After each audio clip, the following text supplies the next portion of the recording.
All right, ladies and gentlemen, Fab's in the house. And today I have the Leatherman Wave Plus, and we're gonna analyze the look, the sound, and the feel of this one. First of all, let's just do a quick size comparison up against Leatherman Surge, his bigger brother, and right next to the Free P2 over here. So as you can notice, just a little bit smaller than this guy, but quite smaller than the Surge.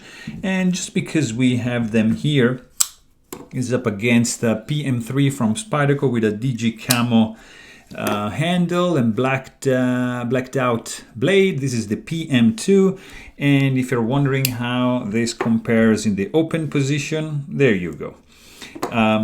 So let's check out the look of this guy on the exterior. This is like Leatherman Wave Plus, so it's the evolution of the Leatherman Wave, which is like a absolute winner, you know, for Leatherman. It's very popular, highly recognizable, highly recommendable because it's pretty reliable multi-tool. It's a classic. Both for the look, for the sound, and for the feel. So I like this one very much. It's you know, overall like a nice chunk of steel. It's shiny. It's, you know, has a nice heft to it. It's well built. It's well designed, and that's why, you know, it's an evergreen, this one. This is all steel, so there's no plastic whatsoever in this construction, and it has dual finish, I would say, like some like satin, directional satin over here, and a more like a matte finish on the inside of the handle. So very nice touch.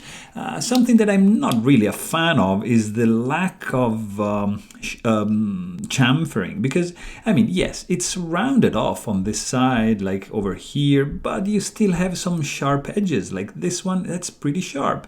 So with your bare hands, you're gonna feel this one. Jimping, it's minimal. Like you have some jimping going on here and just some jimping in the lock release over here, but nothing too crazy on the outside. Like for what concerns the lock release, you see this is like a liner lock, let's say. So there's a springed chunk of metal being cut out from the handle over here, bent upward, and so that, you know, makes contact right over here with the tang of the blade. So you have to, you know, depress this one to unlock the blade, and you also have like you know, like a lock bar stabilizer, because this bolt over here, it's gonna prevent the lock bar to overextend onto this side, because you see it's a little bit nested underneath that. So that's a nice, pretty nice design. Something that is not like 100% cool is the fact that they used T8 with the safety bit. So you're gonna need, you know, not a regular T8 Torx bit, but you're just gonna need one with a hole on the inside. So something to keep in mind if you're approaching, you know, like a disassembly for this one. Something also, you know, to notice is that the hardware is not really, I mean, it's protruding a little bit, but it's rounded off, so it's nice, but still it's not like 100% flush with the scales. So when you want to disassemble this one, bear in mind it's not gonna be like a walk in the park because of the number of components and the, you know, quite tight tolerances and how all the parts are jammed in together. So just be careful when you disassemble this one. Something pretty nice is the pocket clip. Even if it's an optional, you know, you have to buy separately, but it's a pretty good pocket clip. I like it. It's a nice deep carry one, tip up. Sorry, like this. It's gonna be tip up for both the blades, so it's a good thing. And you know, it's not gonna be reversible. You have to install it only on this side. That's your only option. So it doesn't make it like for a fully ambidextrous kind of grip. So also remember that. Looks like there's no lanyard hole, but actually there is. It's like hidden right over here. So you have to just push this one, this little tab outside, and you're gonna have just a lanyard loophole right over there. So very, very clever design. They just managed to cram even that inside its relatively small package. If you check the blade, it's quite centered. It's, I mean, favoring this side a little bit, but nothing like to worry about. It's not rubbing up against the handle. So when you open the blade, you're gonna see this is, you know, your main blade. This is like a 2.9 inches long blade, or 7.4 centimeters, and it's made out of 420 HC steel, which is a high carbon steel. And if you notice, there's like it has a dual finish. So the flats are done like with a light stone wash, I would say, and the main grind, it's just a directional satin ground over here. So nice touch, you know, adds a little bit of contrast in an otherwise pretty plain gray multi-tool. This is a drop point, so pretty nice tip, you know, over here. The stock thickness is relatively thin, not too thick, but it's gonna give you some, you know, some strength in the tip, because it's not like extremely thin. The grind symmetry is pretty good. They did a nice job. It's pretty symmetric, you know, on this side and on this side. So main grind is good. The edge, it's as you can see, like in the tip, it's narrower than here. So is on the other side. So there's not really like 100% edge symmetry. You have some grind symmetry, yes. You have like this is a flat grind. It's not a hollow grind. You have a nice, you know, belly over here up to this point, and then it's all straight right down to the plunge grind, which is ending right over here. But as you can see, there's no sharpening choil for this blade, so you're gonna have to be a little bit more careful when you sharpen this blade when you get to this point, you know, in order to avoid sharpening this part of the blade, which is the ricasso. You have, you know, the plunge grind over here. It's creating a nice arc over here, and you know, it intersects the thumb hole, which has not been chamfered whatsoever. So this is gonna reflect a little bit in the feeling when you're gonna be handle and deploying this blade. There's not really jimping going on for this blade. You only have the jimping going on the other blade right over here, but you know, it defeats the purpose, because you cannot use it, because your thumb, you know, cannot really reach that to obtain some more traction while you're using the blade. So that's a little bit controversial. There is a little bit of spine crowning going on over here, so it creates kind of like of a swedge. And yeah, there's no billboarding, which I like. Blade is pretty sterile. They just kept billboarding at the minimum, just right over here, both sides, and that's it. All the 4 external tools have this detent ball, which is not a ball, but it's just like a shape, like dome shaped, which is helping to, this is the detent hole right over there. It's helping to, you know, keep the tools in the closed position, as well as it's gonna be, you know, locking the blade in the open position, right, hitting the tang of the blade right there. So very clever design they have going on in this one. Let's check the other tools on the outside, because there's 4. You have here your diamond file and your metal saw, and another file on the other side. So pretty interesting combo file over here. You have a nail nick, which is this guy, which is the only method for you to deploy the saw. So you have to just put your nail right over here and just do this movement. Same thing on the other side. You have right over here another nail nick, which is gonna serve you to pull out the saw. This is a wood saw, which has some pretty nice teeth over here. So that's a very good one. It's pretty functional, it's quite thin, and it's gonna cut through wood pretty nicely. Then you have your serrated blade with a like reverse tanto tip, so it's gonna be pretty useful to scrape things off of some surfaces. Stock thickness is gonna be the same as the blade, and let's see what we have on the inside. So mainly, nice set of pliers, needle nose.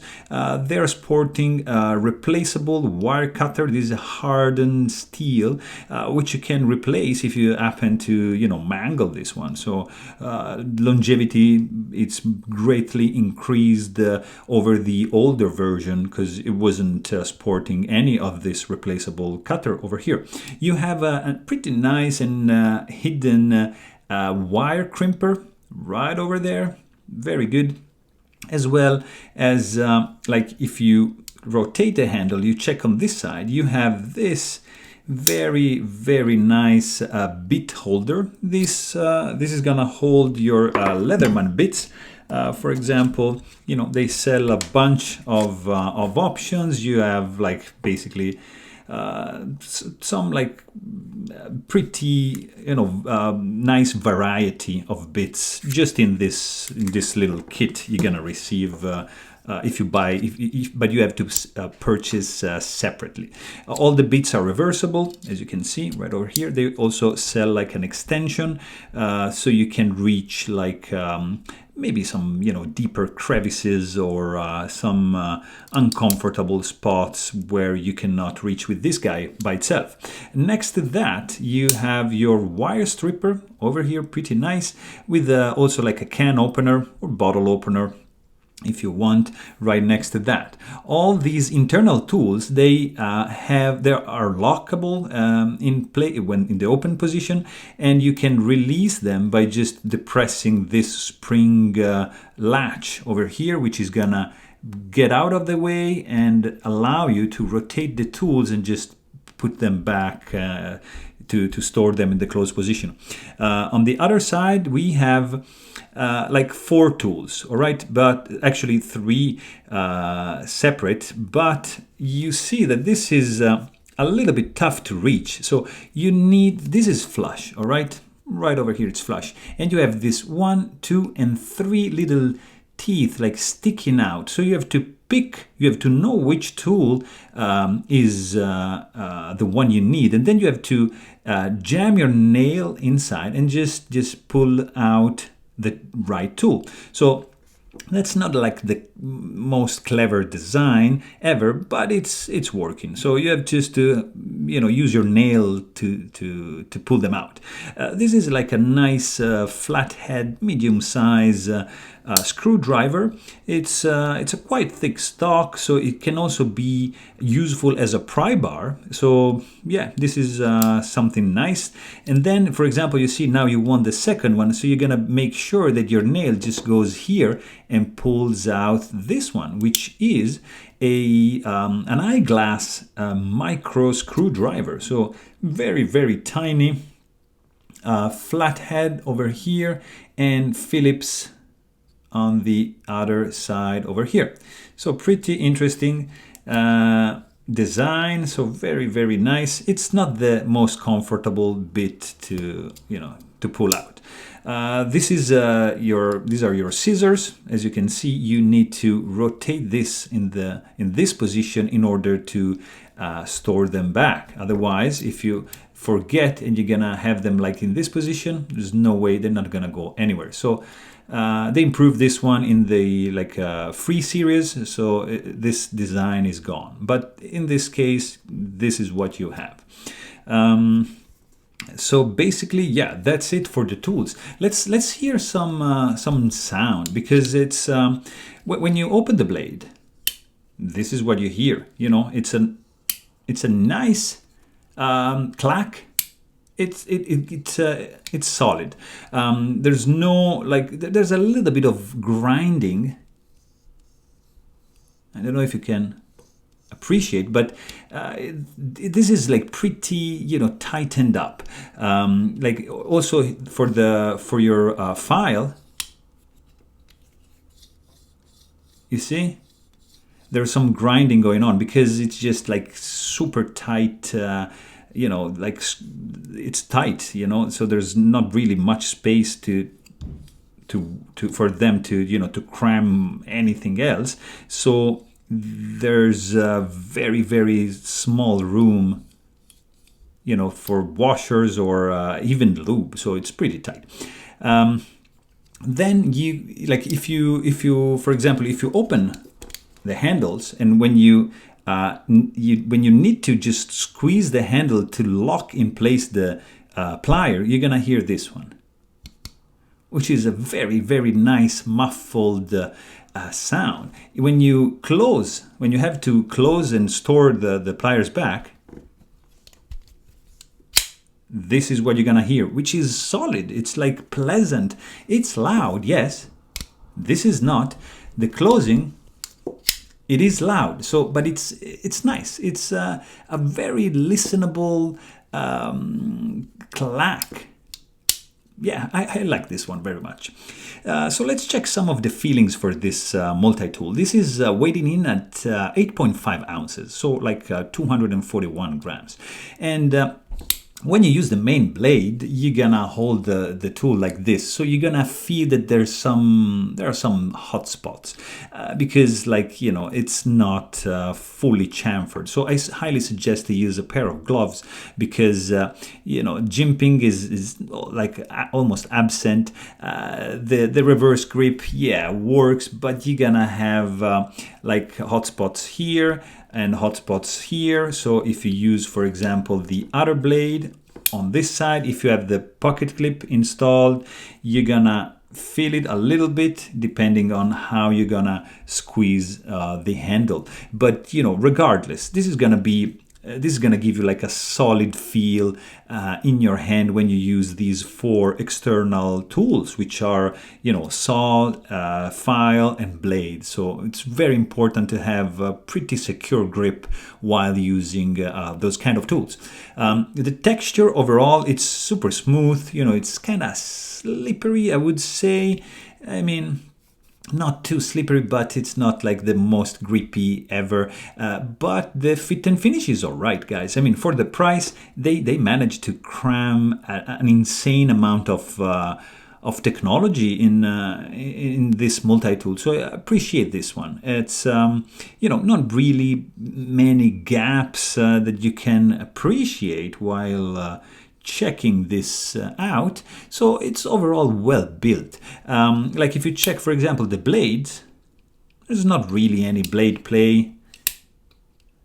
Yeah, it's pretty solid. You hear some movement, which is due to the nature of the beast, because, you know, there's 2 pivots over here, so they're gonna naturally like move a little bit. They're not like extremely tight, so you're gonna have a little bit of play, you know, because of that. So but for example, when you open the pliers and you want to use them, you're gonna be surprised pleasantly, because the edges here have been rounded off, which is a plus. So this is very, very comfortable for when you're gonna be using the pliers. Much more comfortable than when you're gonna be using the blades.